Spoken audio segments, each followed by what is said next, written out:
Mes chers compatriotes, l'heure est grave. Le Sénégal, notre pays, est presque à la dérive.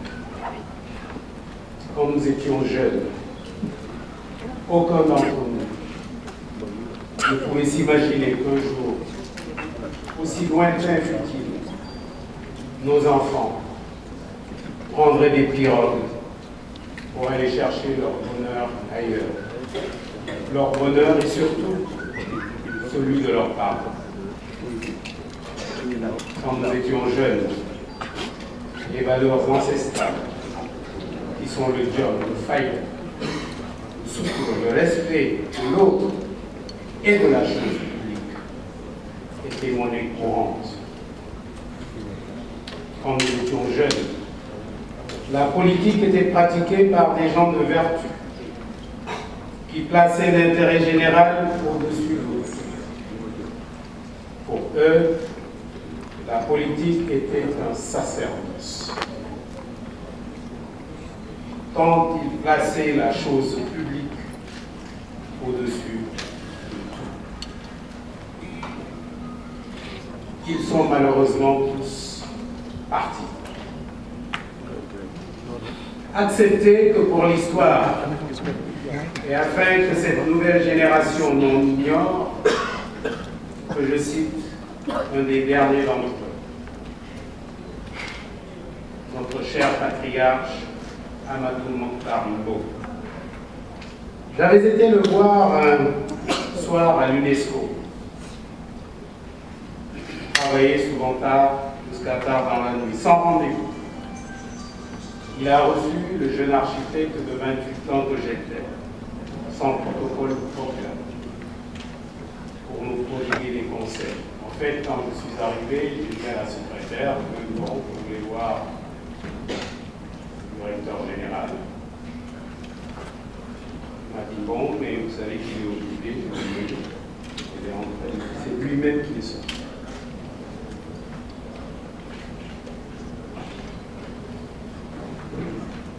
J'ai connu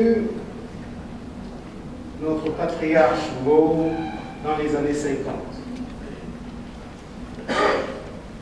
Il faisait le tour des villages et des hameaux de notre pays pour faire ce qu'on appelait à l'époque l'éducation de base. Quand j'avais à peine 9 ans, je me souviens encore de l'attention toute particulière que mes parents, dans ces coins reculés de Casamance, la manière toute particulière avec laquelle ils nous écoutaient. Plus de 60 ans après, notre pays, aujourd'hui plus qu'hier, a besoin de cette éducation de base pour refonder et bâtir. Sénégalaises, Sénégalais, comme disait l'autre, l'heure est grave.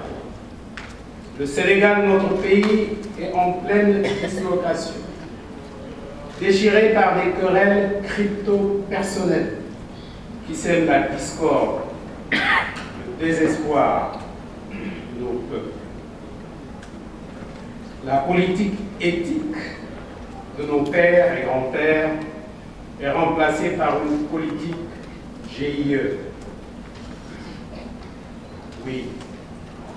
Où l'intérêt général est sacrifié à l'autel des intérêts personnels égoïstes. C'est vrai, il n'y avait pas le plein emploi à l'époque, mais quand même, nos parents avaient presque tous du travail, jusque dans les champs. Mais surtout, ils gagnaient notre pain quotidien à la sueur de leur front. Ce n'est plus le cas. Voilà que surgit par je ne sais quelle alchimie une croyance qui traverse tout ce que nous avions appris à savoir à Alice Kenoukolité. J'ai suivi il y a quelques jours Et je sais que les étudiants sont là, écoutez bien ce que j'ai à vous dire.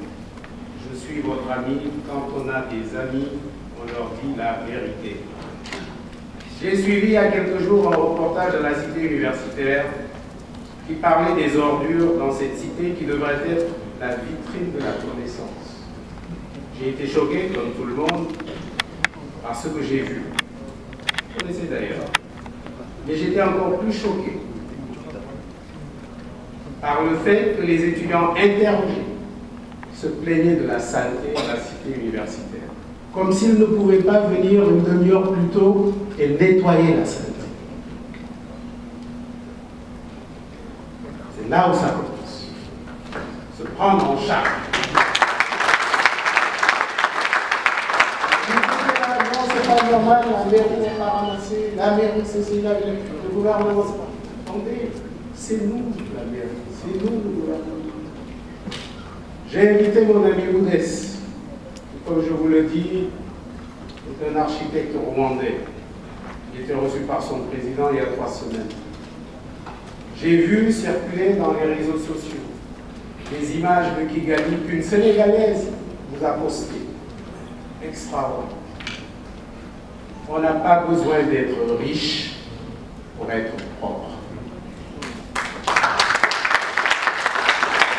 J'en appelle donc à une profonde remise en cause de nos mentalités.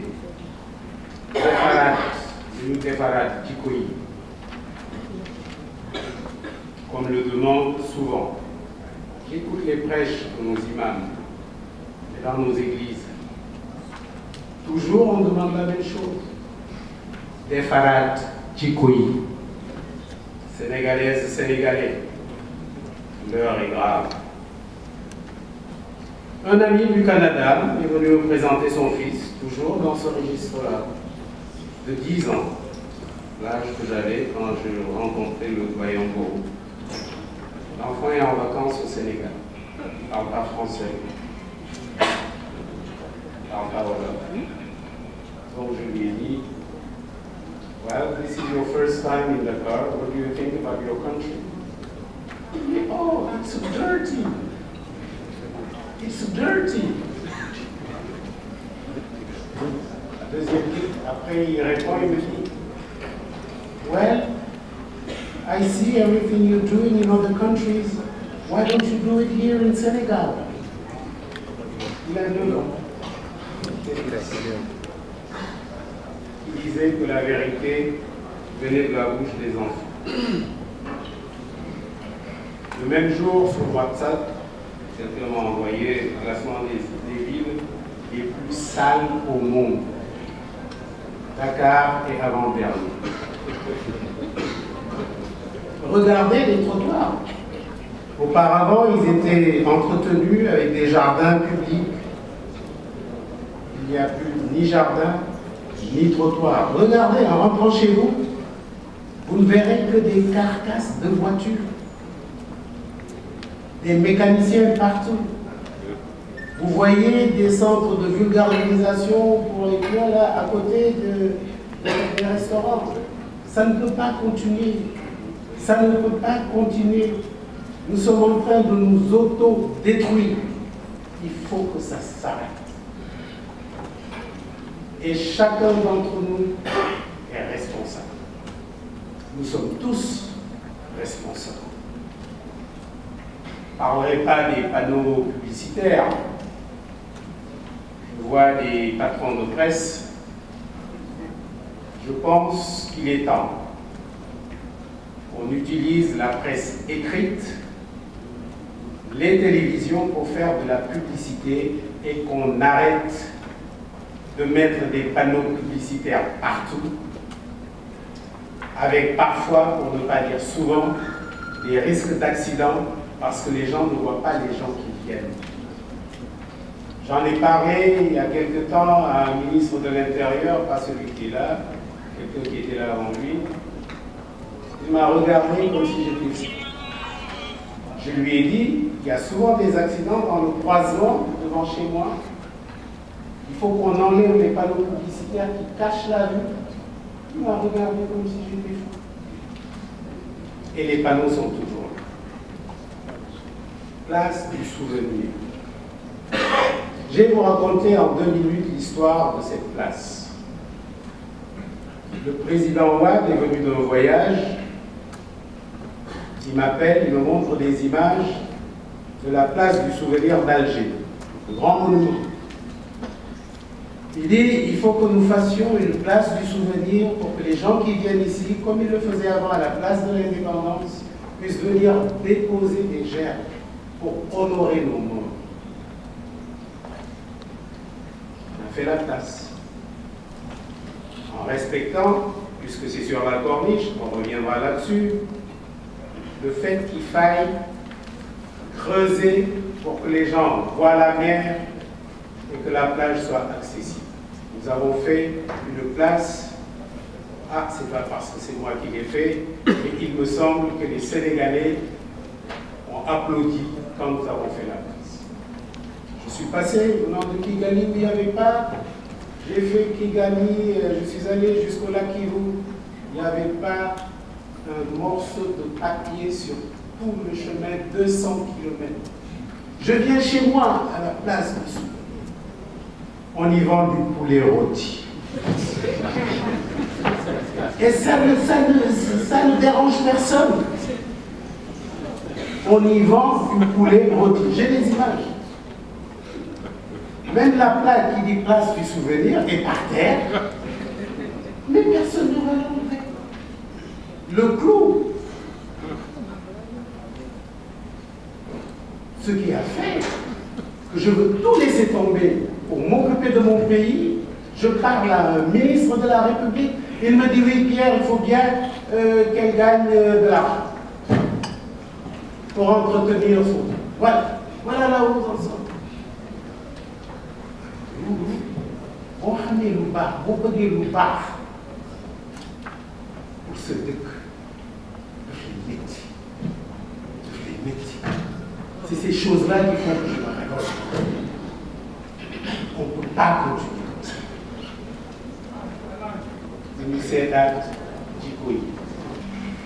Je vous ai déjà parlé de l'environnement. J'ai parlé tout à l'heure. Mais je veux vous parler surtout de nos jeunes. Nous proposons, et on le dit depuis des années, un service militaire obligatoire sous forme de service civique. Je sais que dans la Constitution, le service militaire est obligatoire. On n'applique pas. Si on l'avait appliqué, nos jeunes là, écoutez-moi, vous êtes tous les jeunes, vous êtes derrière. Vous m'entendez, hein? Vos histoires de check-down là, il faut arrêter ça. Quand vous checkez down, vous irez toujours down. Il faut faire du check-up. Check-up, comme ça vous êtes petit chaos. C'est pour cela que je souhaite qu'on vous amène à l'armée.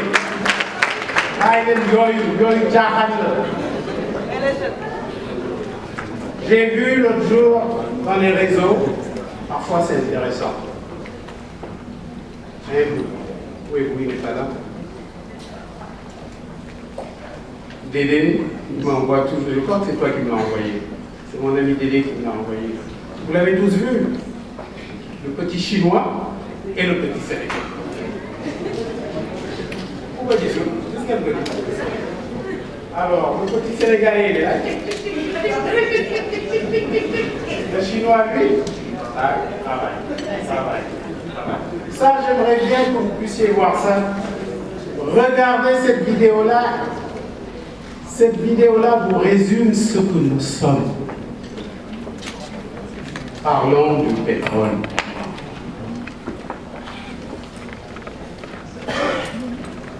Parlons du pétrole. Vous le savez, Franck Timis est un ami. Je vous explique d'abord, hein, ça va au-delà d'une déclaration de candidature, mais il faut que nous, comment on dit, c'est un mbir le yëpp leer. J'ai été le voir à Genève il y a 3 semaines pour autre chose.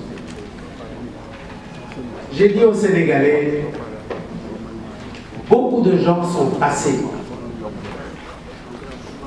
Ils ont cherché, ils n'ont pas trouvé le pétrole. Franck Timis est venu, il a investi ses 400 millions. Il a trouvé le pétrole. Nous devons nous asseoir, nous aurions dû, oui, nous asseoir avec lui pour que les choses se passent dans la plus grande transparence. C'est certainement ce que beaucoup d'entre vous, et vous avez raison, avez regretté. Mais allons au-delà de ça. L'affaire des dérivés du pétrole. Car le pétrole, ce n'est pas l'essence. Comme je l'ai dit au monument, les lunettes que je porte sont à 99% pétrole. Mon costume de Québec a du pétrole. Le matin, quand vous brossez les dents, c'est du pétrole. Et c'est là où nous allons travailler pour créer des PME dans le domaine du pétrole. Et croyez-moi, quand nous disons les choses, c'est parce que nous avons déjà travaillé sur le sujet. Nos amis indiens, j'ai la lettre. Je suis cofondateur de la fondation Africa-India Business Foundation. Le gouvernement indien a mis à notre disposition de la fondation 10 milliards de dollars pour les PME africaines. Parce que ce que nous avons expliqué aux Indiens, c'est de ne pas faire comme mes amis chinois. Importer, tout importer. Non. Nous allons créer des PME pour que tout se fasse ici, avec des transferts de technologie.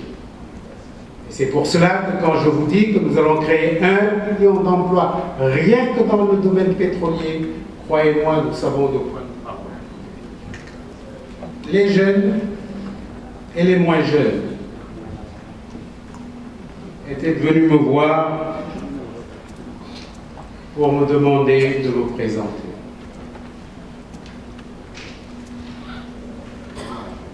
J'ai entendu votre cri.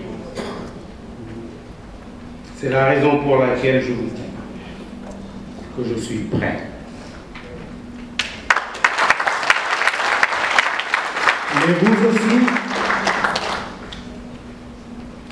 soyez prêts. Demandez à vos voisins d'être prêts. Et qu'ils disent à leurs voisins, de dire à leurs voisins d'être prêts.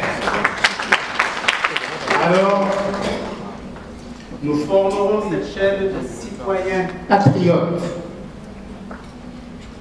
Rien, ni personne ne pourra arrêter. Voilà pourquoi ma modeste personne, ma très modeste personne,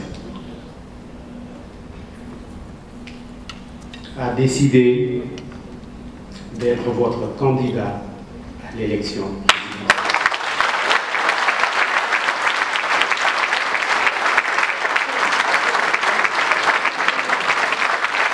Nous souhaitons être cette troisième voie. Nous ne sommes ni le pouvoir, ni l'opposition. Sénégal, REC, je vous remercie. Cette question est pertinente. J'ai dit que si je suis président de la République, je renonce à mon salaire. J'ai également dit que si je suis président de la République, parce que vous allez voir dans le site qu'il y a de gros projets, notamment Petropolis, que les études, les esquisses ne ferai pas les plans d'exécution, on fera des concours pour que d'autres fassent les plans d'exécution. Mais toutes les esquisses de tous les projets que je fais iront à ma fondation pour les talibés et les jeunes qui n'ont pas de quoi poursuivre leurs études. C'est très clair.